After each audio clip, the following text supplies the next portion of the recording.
Good evening and welcome. My name is Christine Nelson, and I just started to work at the library company a few weeks ago as the new manager of our research fellowships program. And I'm joining you tonight from my home in West Philadelphia, and I'm very happy to be hosting one of our fireside chats for the first time. Today is, of course, November 11th, and so before we get started, I'd just like to take a moment to acknowledge the service of American veterans, both those who are living and those who have passed.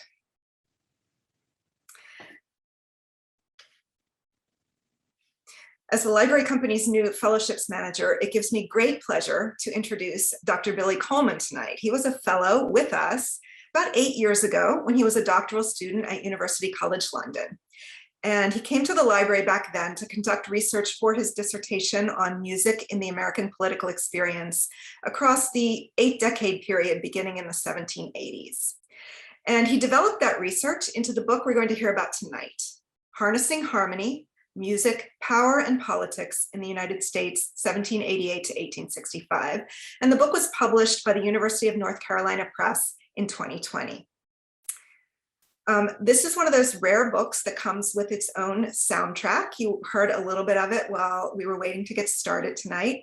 And if you will stay with us for the Q&A portion of the event tonight, Billy has promised to share a little bit more of the audio from the soundtrack and tell us a little bit about that. I want to thank my colleague Blanche Brown, who is managing the event tonight, although you can't see her face. She will be speaking to you through the chat function here. She's been sharing some links, including a link to the soundtrack for Harnessing Harmony. She's also going to be sharing a discount code that will allow you to purchase a copy of the book at 40% off. So thank you, Blanche. Dr. Billy Coleman is now a postdoctoral fellow in American history with the Kinder Institute on Constitutional Democracy at the University of Missouri. In addition to the book that we'll be hearing about tonight, he's contributed articles about early American music and politics to the Journal of the Early Republic and the Journal of Southern History. He has a new book in progress entitled Making Music National in a Settler State, and that work will explore the transnational origins of national music in the United States, Canada, Australia, and New Zealand. So we look forward to that. A few practical notes for tonight. Blanche is also sharing these in the chat. Live captioning is available for the program. You can turn it on or off by pointing your cursor at the button, which I believe is marked CC. If you have questions for Billy, feel free to type them into the Q&A box, and we'll do our best to address them after the talk. Now, before I hand things over to Billy, I have an exciting piece of news to share. This year, the American Musicological Society reviewed some 270 nominees for its annual H. Robert Cohen Award, which recognizes scholarship of exceptional merit based on 18th, 19th, and 20th century periodical literature related to music. Now, tomorrow, it will be revealed that Harnessing Harmony, the book we're going to hear about tonight, has been named this year's winner. So that's quite an honor indeed, and I congratulate Billy on it. We must ask you just to keep this news to yourself until tomorrow, when the award will be formally announced.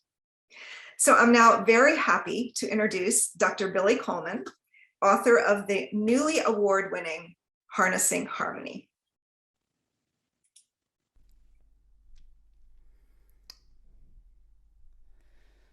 All right, well, thank you very much, Christine, for that very generous introduction, and to Blanche Brown for all the practical help getting all this put together and that is ongoing, as we can see in the chat at the moment.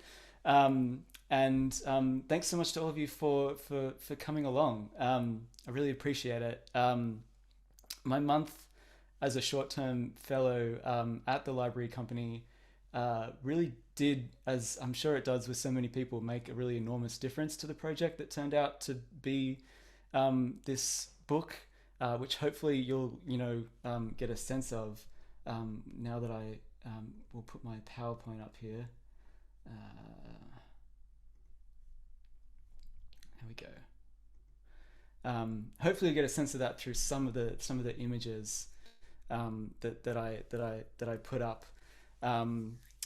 It's great to be kind of virtually back in Philadelphia to be able to share how some of that time in the archives did come together in the end.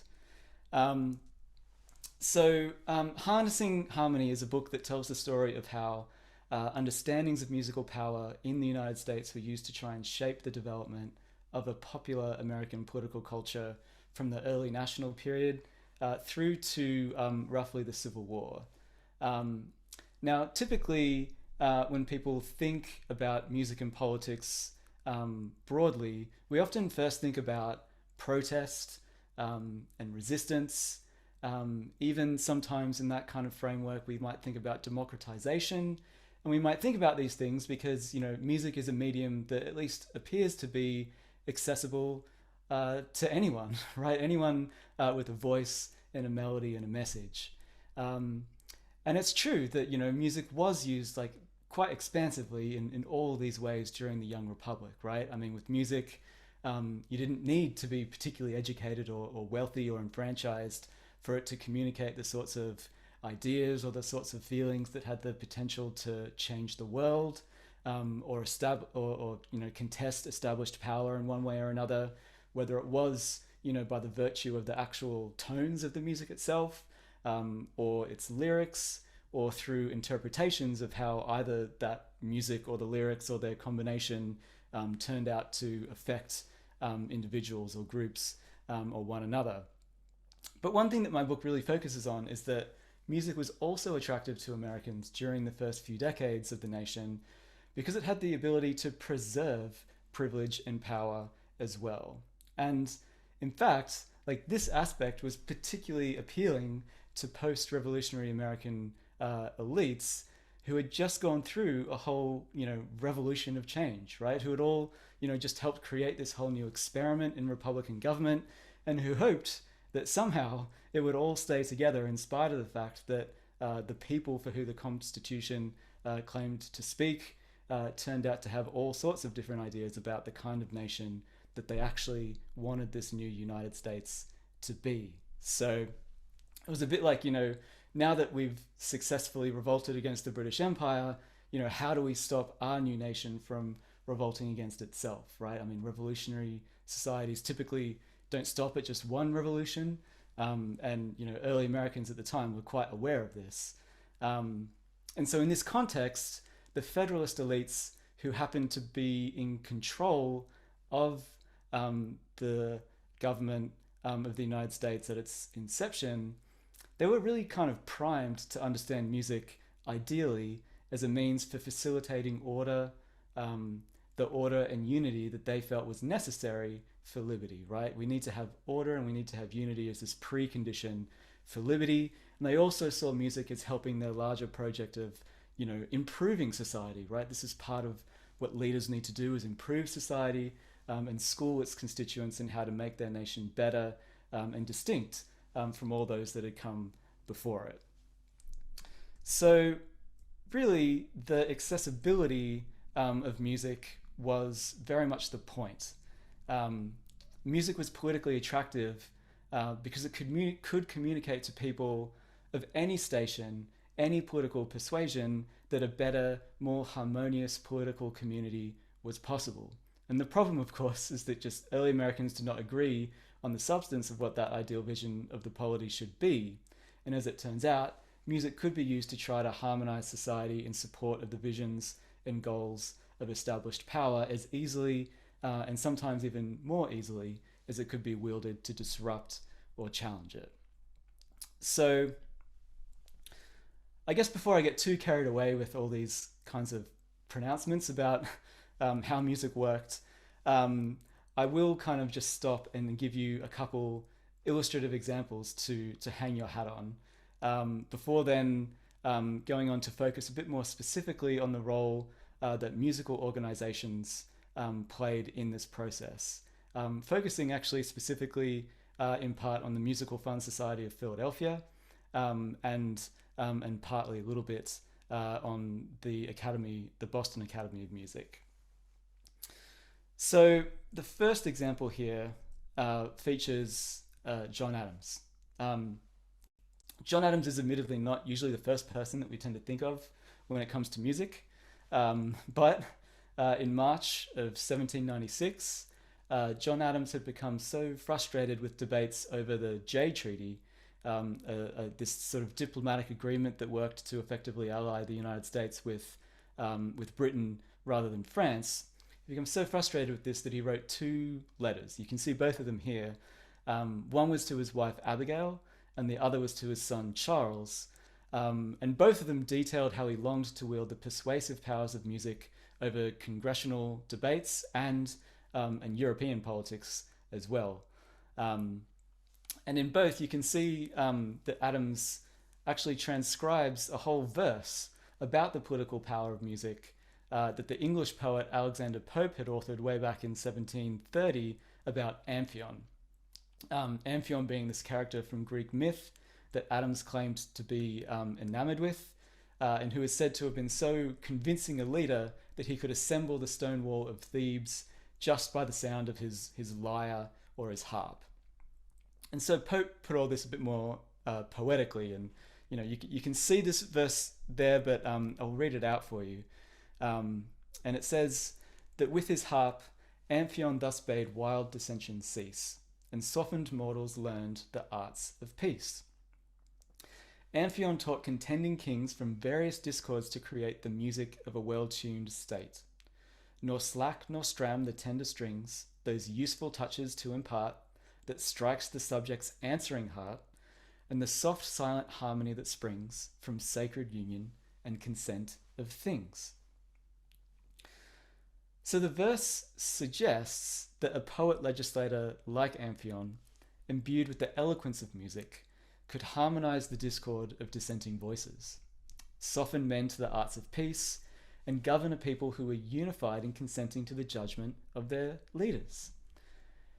And this was a message that appealed to Federalists, not, at least not just because they blindly sought power and control over other people, arguably in part they did, but it appealed to Federalists because they had deep fears, right? Particularly in the wake of the French Revolution, perhaps the Haitian Revolution, fears about the violence and disorder that a truly democratic republic was prone to produce. Without the power of Amphion's harp, Adams complained, all of his best efforts to lead the nation in the right direction were ultimately doomed to fail. An uncomplying world will not regard my uncouth discourses, Adams explained to Abigail, for I've been 30 years singing and whistling among my rocks, and not one would ever move without money. Alas, I'm not an Amphion, Adams concluded, but I want his harp. So Adams's dream that musical power could act as a means of social and political control was totally metaphorical, but it goes a long way to suggesting how and why political elites actually did use music in the first decades of the United States. Music was a means of popular mobilization, to be sure, but to Adams's mind it was supposed to be a top-down mechanism. And amongst his Federalist Party colleagues at least, Adams's take on musical power there was far from unique. The same elite-driven ideal of American democracy had also led Francis Hopkinson to write songs in honor of George Washington. It would later motivate Francis's son Joseph Hopkinson to write Hail Columbia. And there's quite a few collections about that in the Historical Society of Pennsylvania. And it also inspired Francis Scott Key to pen the Star-Spangled Banner during the War of 1812. So at least with these three examples, right, they're all Federalists, right? All Federalists, for the most part Federalist lawyers, and all distrustful in the moment that they write these songs of unchecked popular democracy and convinced that a lack of proper deference to an elite set of highly educated, supposedly natural-born leaders was making the kind of harmonious society that they felt the revolution had been fought to preserve impossible to maintain. Now, Republicans, for their part, did typically contest the patriotism and politics of all this kind of feel-good Federalist music making. And so in 1798, for example, this veritable kind of musical war broke out in New York City over a particular rendition of Hail Columbia. And so here, against the backdrop of an undeclared quasi-war against France, and following the passage of the Federalists' Alien and Sedition Acts, which made it illegal to falsely criticize the government that those Federalists happened to be leading. Against that backdrop, a group of 5 young Federalist men had taken to the Battery in Manhattan to sing their favorite song that was called their favorite federal song, Hail Columbia. They were cut short, however, when a much larger number, as the newspapers reported it, of boatmen and low fellows from the wharves and docks volleyed back a competing rendition of the infamous French and in the US Republican Party associated tune Ka-i-Ra. Violence follows this, with President John Adams's personal secretary Samuel Malcolm supposedly suffering the worst of it, being gouged and seized by the throat with such force that he might have died, save for the assistance of his friends, or at least that's how his friends liked to tell it. The next night, 400 Federalists rallied in response to all those insults and injuries, and the vastly outnumbered Republicans who turned up there again were this time forced to endure the Federalist foes that they had there, marching, as the papers reported, around and around them in military style, repeatedly singing Hail Columbia. So song in this instance clearly gave both Federalists and Republicans an accessible and explosive medium through which to hash out their differences. But notably, the lesson Federalists took away, as the Daily Advertiser newspaper explained, was that the sight of a 400-strong band of Hail Columbia singers was pleasing to see, not because it offered Americans of all sorts with a ready means of political expression, but because this group contained, in their words, a number of sailors and merchants walking arm in arm with the first gentlemen of the place like a band of brothers. So music's political contribution, in other words, was notched up as a positive by Federalists because it did more to drown dissent than voice it, right? Because it united unwieldy elements of society in common cause with their betters. Republicans, by contrast, complained instead of the inordinate zeal of all the patriotic young men patrolling the streets in the evening, singing Hail Columbia.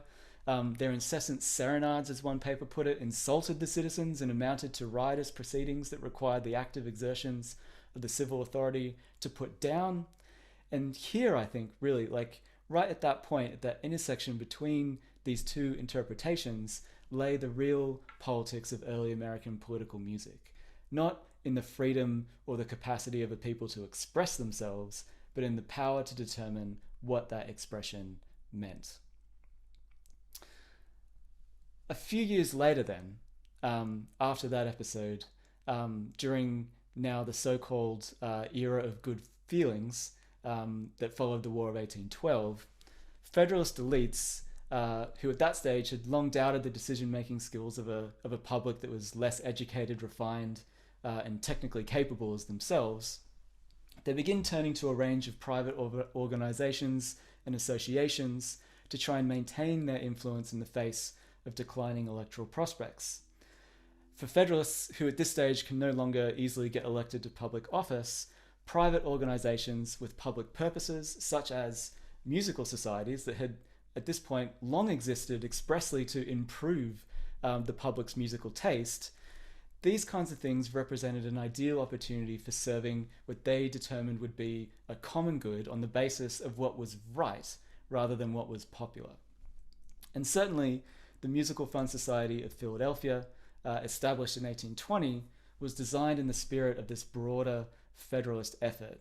And so here, the heirs of federalism, I'll argue, could nurture their vision of a nation whose success depended on maintaining respect for authority, subordination to an educated elite, and a willingness of the majority to accept their place in the greater chorus of the nation.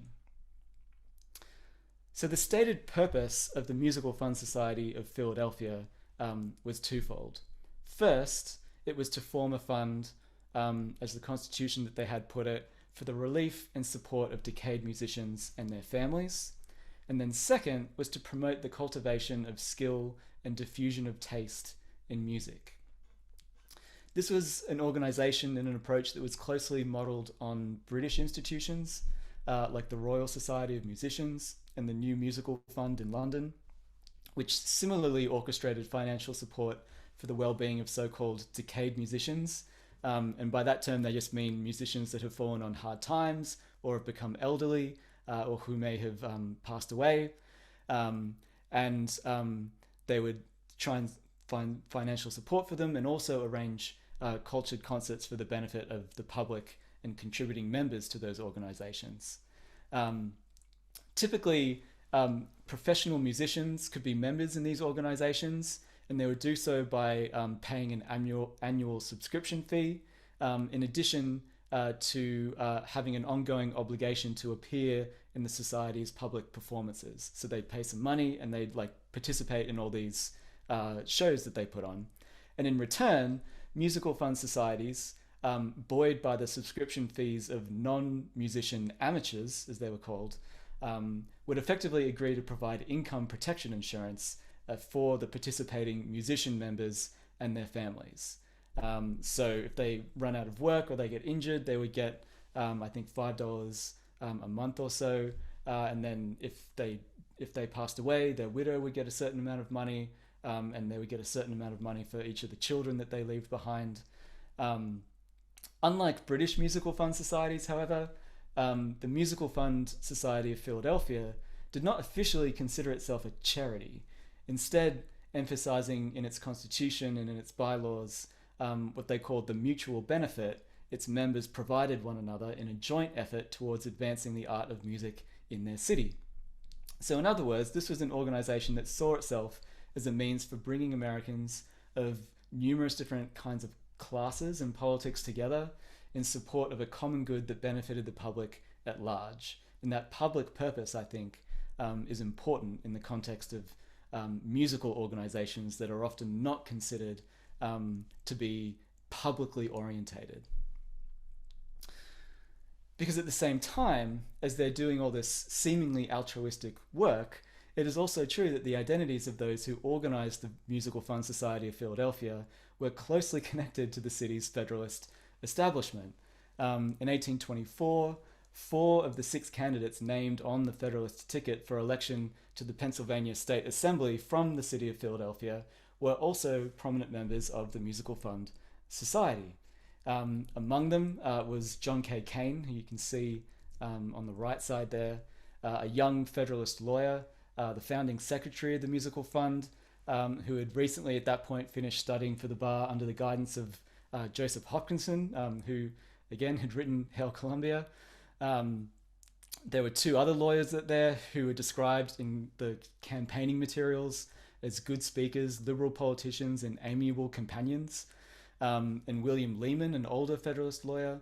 And basically, just like in the usual Federalist style, all these campaigning materials would make it seem like it was the solid merits and the qualifications of these 4 candidates rather than their sort of particular political views that made them fit for public service. Key members of the Musical Fund Society were also connected to a range of other Federalist-associated civic society institutions, ranging from the American Philosophical Society to the Philadelphia Academy of the Fine Arts, the Institution for the Instruction of the Blind, the Law Association of Philadelphia, among many, many others. And people like Lee Schreiber, and I see Albert Koschnick is maybe still here. People have already sort of made a lot of these connections. I mean, to be sure, like individual members of the Musical Fund Society didn't all identify as Federalists. However, most of those that did were representative of a kind of like genteel Republican faction that after the War of 1812, at least in a place like the city of Philadelphia, came to find that they shared more common ground with Federalist elites than they did with the less educated and more socially radical leaders, I guess, of their own party. Equally telling, I think, than those kinds of tactile connections is the fact that the goals of a broader Federalist civic project were central to the fund's origin story as well.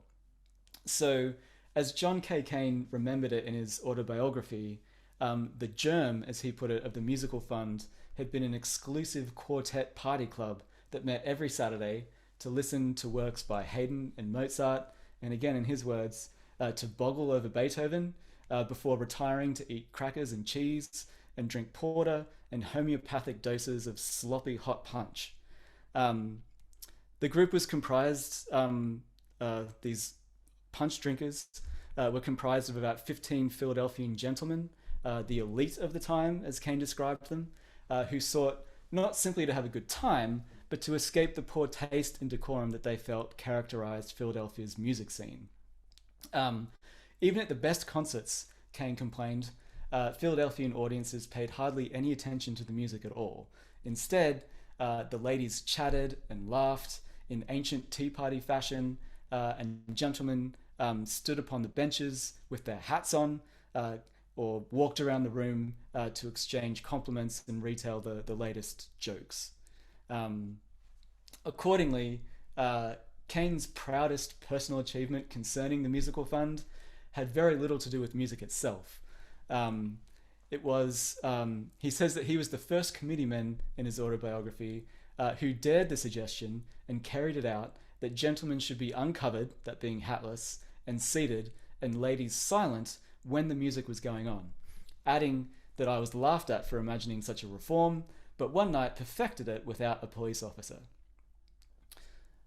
So for a young Federalist lawyer like Kane, I think really there were few clearer victories to be had than arranging the public's orderly compliance to a higher cultural standard like that. And Kane's friend and fellow musical fund officer Robert M. Patterson, he was similarly preoccupied with the behavior of American audiences as well. And I'd say you can see here, but it's not the easiest letter to read exactly. But in this letter that he writes to Kane, Patterson goes to the trouble, I guess, of categorizing American concertgoers into 7 different detailed types, nearly all of which were actually incapable of fully appreciating high quality music. Some audience members, Patterson observed, simply had, in his words, no musical ear and cannot feel pleasure, while others seemed intent on missing out on any of music's most profound effects by focusing exclusively on either like the most delicate little melodies or the sweetest tones, as he put it, or the deepest science and most abstruse modulations of harmony. So they either go one way or the other. But then perhaps most frustrating of all to Patterson were, again in his words, people of an apt ear who perhaps know a little of music, can sing a good song among their friends and on Sundays, and who therefore think that they know everything and are as capable of judging Haydn or Beethoven as the best critic of the day. I mean, for someone who served for 26 years as president or vice president of a music society that aimed to disseminate a public taste in music, Patterson was just curiously committed to the idea that all Americans were not equally suited to the task of enjoying and disseminating musical pleasure. Patterson did, however, have faith in 2 special classes of music listeners. For one, there were some individuals who just knew a lot about music, knew a great deal about music, but who also possessed the amiableness of disposition to share their thoughts on the subject in a candid but kind manner based on solid judgment and sound argument that enabled them to rise above the clamorous assertions of an ill-natured or would-be critic. Equally, there were also, according to Patterson, perhaps persons with very little knowledge of music who could still be useful listeners so long as they possess by nature a fine ear, a great love of the concord of sweet sounds, and above all, in an interesting phrase that he uses, people who possess musical feeling. So these are people who, like, despite their lack of knowledge, were in his words, the astonishing circumstance of naturally being so gifted that they could sit with unwearied delight and listen to music of even the highest class. And to Patterson, it was these sort of 2 categories of music of listener together that represented the essential minority of concertgoers who formed the very marrow of every musical audience, which by extension also made them, and this is again his words, the marrow of society at large, right, for amicable demeanor and correct conduct.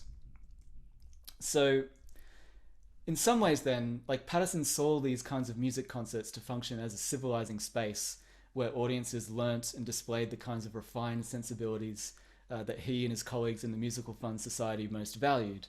However, in other ways, Patterson's take on American concertgoers also reinforced an essentially hierarchical conception of society wherein some classes of people just were naturally better suited to contributing their talents to the common good than others. Examples of this kind of thinking were also clear to see in other musical organizations as well. And the most significant among them was the Boston Academy of Music, which in the late 1830s undertook a 2-year-long campaign. They faced quite a lot of resistance to this, but a 2-year-long campaign to introduce music education into the Boston public schooling system under the logic of its then president, Samuel Atkins Eliot, who was also, not uncoincidentally, at the same time as being president of the Boston Academy of Music, also the Whig Party mayor of Boston simultaneously. So Eliot argued that public-funded musical education was important and was necessary, but not because music education he felt would actually help Americans become, I don't know, like more artistically proficient or expressive exactly. It wasn't because he thought that learning how to play music would make them more empathetic or in tune with themselves. He thought it was important because he felt that music was perfectly suited to helping prevent Americans from succumbing to the perceived dangers of an unchecked, leveling popular democracy. Given, as Eliot puts it, that the bass cannot sing soprano, so if you're a bass singer, you can't just start singing the soprano part, nor can the bassoon start playing the violin part, Eliot reasoned that participation in music emphasized the unique contribution of every station in life to the fulfillment of societal goals. One voice or one instrument cannot just say to another when you're playing music, "I have no need of thee," Eliot explained. All are wanted so long as they will submit to be governed at once by nature and by the rules of art. All are indispensable to the production of great effects. Equally, an appreciation of music and how it was made would also, in Eliot's estimation, show how easily disorder results from failing to carry out the role to which one is assigned. The moment the disobedience or carelessness is suffered to prevail, the charm is broken, music takes her flight, and the air is filled with wild confusion's dreadful noise, right? So you can only have one conductor in an orchestra. Everyone can't be the conductor. Everyone can't just do whatever they think they would most like to do. Everyone has their own part to play. And if they play it, the one that they're most suited to, then you're going to have an orchestra that actually sounds good. And so Eliot called for anyone with, as he put it, a just value in the peace and order of society to join with him in the Boston Academy of Music in promoting the study of an art which will do more than all other studies to impress upon the minds of youth the importance, the necessity of discipline, order, and subordination in the affairs of this world, right? And that's quite a quote, right? That this is why they wanted to put music into public schools, because it would instill in the minds of youth the importance, the necessity of discipline, order, and subordination in the affairs of this world. So if, as Eliot claims, the Boston Academy of Music was leading the nation toward a musical revolution, then politically speaking, really the only radical thing about that revolution was the depth of its conservatism. And this, I think, at root was the basic rationale of early American musical organizations writ large, right? Whether they were big or small, consciously political or not, they all built on a belief that Americans were not only unwilling, but also unable to cultivate a good taste for music without the determined assistance of those who knew it was best for them. And amid what appeared to be a rapidly democratizing society, elite inheritors of Federalist ideology, someone like a Samuel Eliot, a Whig who very much distrusted the wisdom of the so-called common man, these people found in the musical community a concentration of status-starved individual musicians in organizations who were largely apt to agree. So, as the book goes on, I also talk about antebellum election campaigns, especially sort of music and respectability on the part of the Whig Party in the 1840 presidential election. And I also talk about music in the life of particularly interesting, I think, if largely unknown individual that you can, see here, named S. Willard Saxton, whose developing taste for music and abolitionist politics is really wonderfully detailed and surprisingly connected in his incredibly quite large manuscript journal. That would be stuff for another time, I think. But with all that, what I try to show is that right through the Civil War, ideas about musical power and its effects encouraged Americans of all sorts to harness harmony, right? Just not always for the reasons that we might typically have expected them to do. Combinations of music and politics often ended up supporting the thoroughly conservative objectives of Americans who valued order and unity at a time of deepening sectional tensions and apparent democratization. And since much of music's political value was seen to reside in its capacity, as we saw with John Adams, to smooth divisions and ameliorate conflict, its effects tended to serve the interests of power as much as, or sometimes more so, than its challenges. As one participant in the fleetingly popular working men's movement protested, the lawyers, office seekers, petty magistrates, and speculators seem resolved that we shall shout only when they shout, or sing patriotic airs only when they are pleased to give them out, before adding that we must take care not to be ridden by such patriots. From that workingman's perspective, you see how the very suggestion of Americans only being at their best when acting in concert merely confirmed to them the self-interested designs that they saw to be at the heart of American democracy, right? That sovereign power was wielded by a privileged elite who cared much more about shaping the will of their constituents than following it. From the start, however, that kind of musical ideal was subject to contest and compromise. Americans of all political persuasions believed that music could shape the world that they lived in, but conservative individuals of all kinds, and ultimately of many different kinds of political stripes over the years, drew on the ideal of a harmonious republic to promote a far less democratic vision of American society than is usually supposed. Accounting for their efforts, I think, speaks to the influence of elite values over popular politics, and it reminds us, in the end, that harnessing harmony could also mean preserving privilege. So thanks for listening. I'll stop sharing this. Thank you so much, Billy. And thank you for bringing it all home to Philadelphia with your focus on the Musical Fund. I think that building still stands, doesn't it? The facade still stands. Okay. But it is a facade from the late 19th century rather than from this period. I see.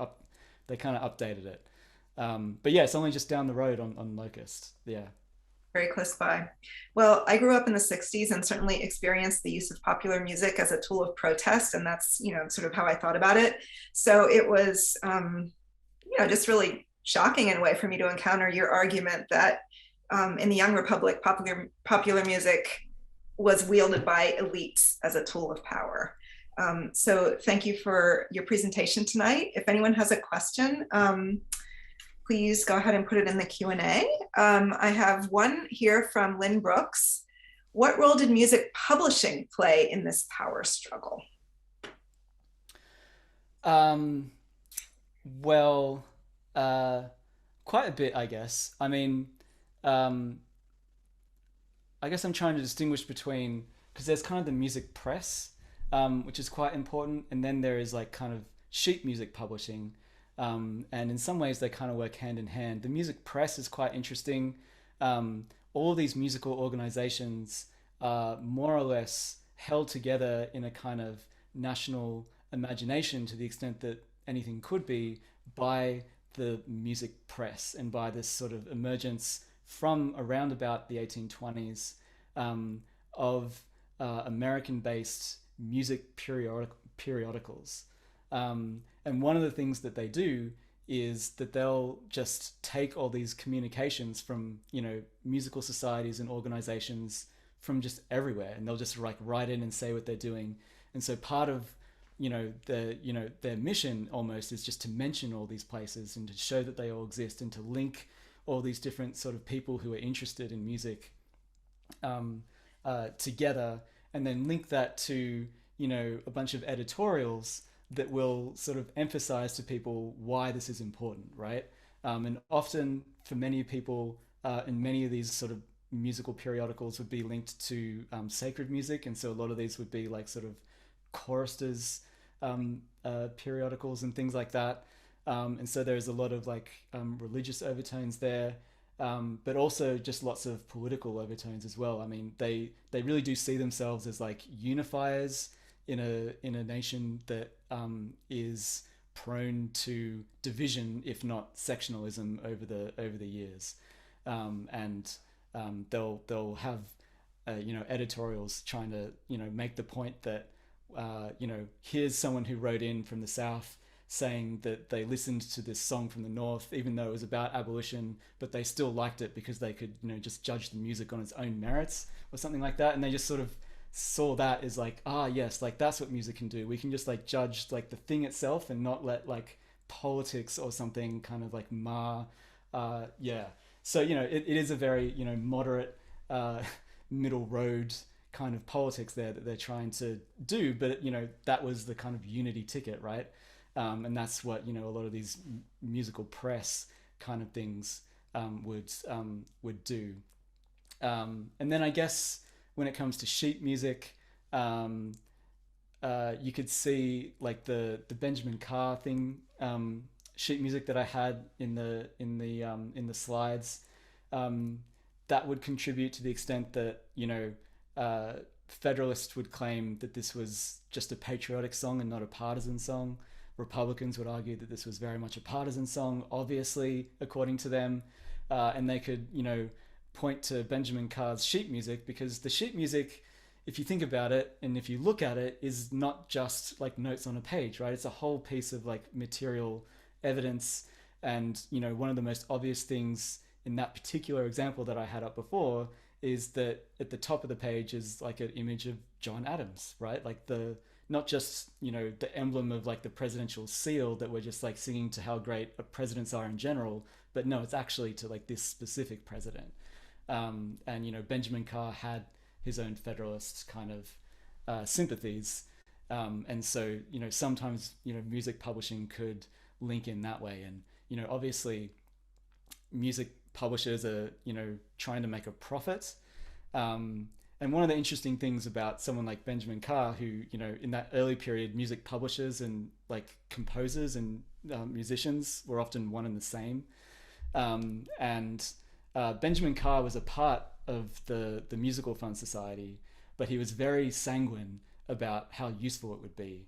The musicians really saw this as an opportunity for elevating the status of being a musician in society, and that's why it made sense to link with all these elites that had money, that had cultural cachet, and they saw, as you would imagine, the kind of monetary support of decayed musicians to be a very important part of this, and the music itself to be important.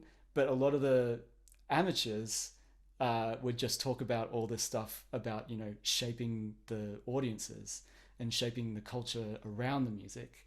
And so there's at one point there is a music periodical that like writes to Benjamin Carr and is like, hey, we heard about this like really interesting musical fund society in Philadelphia. Can you like send us a report about how great and interesting it is? And he wrote back and he's like, you know what? I think it's an experiment and it's interesting, but I can't write that for you because I just don't believe in it that way. And here is a report from an amateur member of the society who can write you that kind of report, and it says nothing about music or musicians and everything about the audience. So yeah. Okay, thank you, Billy. We have another comment in the chat. There must be some telling descriptions or quotes from conservative elites with the rise of blackface minstrelsy in the 1840s. Would you like to comment on that? Yes, I mean, there certainly would be. I In my work I don't explicitly get into minstrelsy a lot, and mainly because, you know, minstrelsy was a perceived as like this very, popular mode of music. It wasn't perceived by most people as elevating, in the way that a lot of the music that these sorts of conservative elites wanted, to propagate.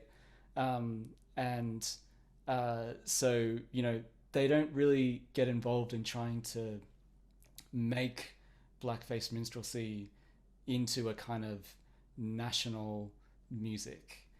There are people that argue that that is what the national music should be, but it's not based on this kind of trajectory. If anything, the kind of blackface minstrelsy trajectory is kind of the anti tradition to what I'm talking about, which is that it's much more leveling in its politics. At least if you cut the if you're willing to cut the racism out of it, it's leveling in its politics among white people.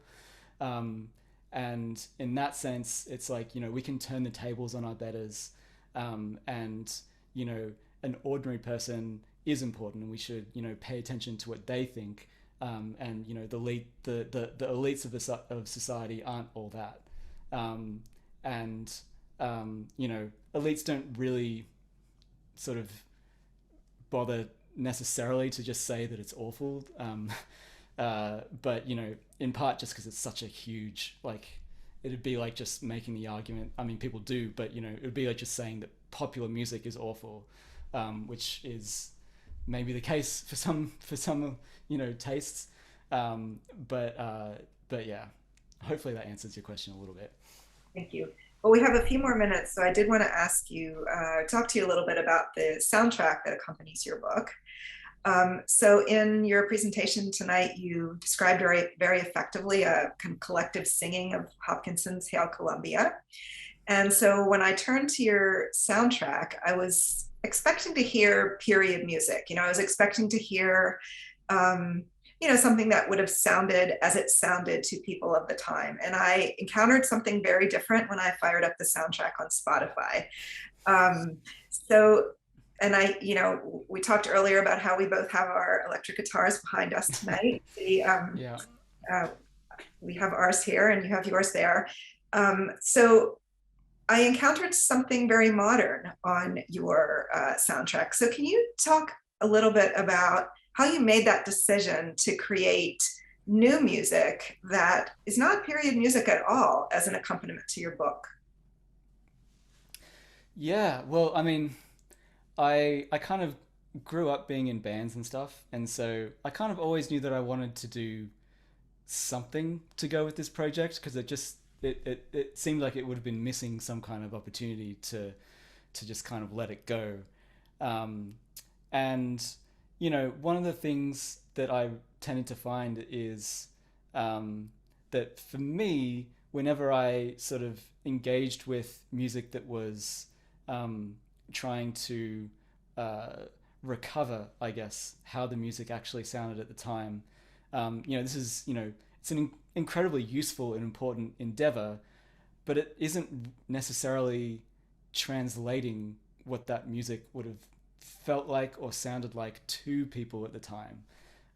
So like, if I went and played these songs in the classroom, the main response that I would tend to get is, in so many words, like, it doesn't make sense why this music was really popular. Like it just doesn't translate. And so my goal with it was to try and put something together that was based in that sense of translation, right? That like maybe, we are taking from this material, not its like literal translation, but a translation of the concept into a kind of modern language, so to speak. In the same way that, sometimes people translate old text and languages in a similar way, that sometimes you have to make a decision about, is the literal translation what you should do, or do you translate the spirit of it? And so I was trying to go with the latter side, and to just sort of really in the end kind of have some fun with like what it could sound like if someone had tried to arrange these songs today. And so yeah, I got together with my friend, and that's what we just had a go at trying to do. So are you equipped to play us an excerpt from one of those selections? Sure. Let's see. Oops. And then we can end with that for this evening. Okay. So you mentioned Hail Columbia, so I can probably go with that one.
Well, thank you for sharing that. A wonderful note to end on. It's always wonderful to welcome back people who have served fellowships at the Library Company and see what their research has led to over the years. So I want to thank you, Billy, for sharing a bit about your book, Harnessing Harmony. Congratulations on your award from the American Musicological Society, and I hope you celebrate tomorrow when that is formally announced. Thank you, everyone, for joining us. If you'd like to revisit this talk, a recording will be shared with you in the coming days. Thank you all for attending, and Billy, thank you again for joining us tonight. Thank you so much, Christine, and thanks for everyone else for coming along.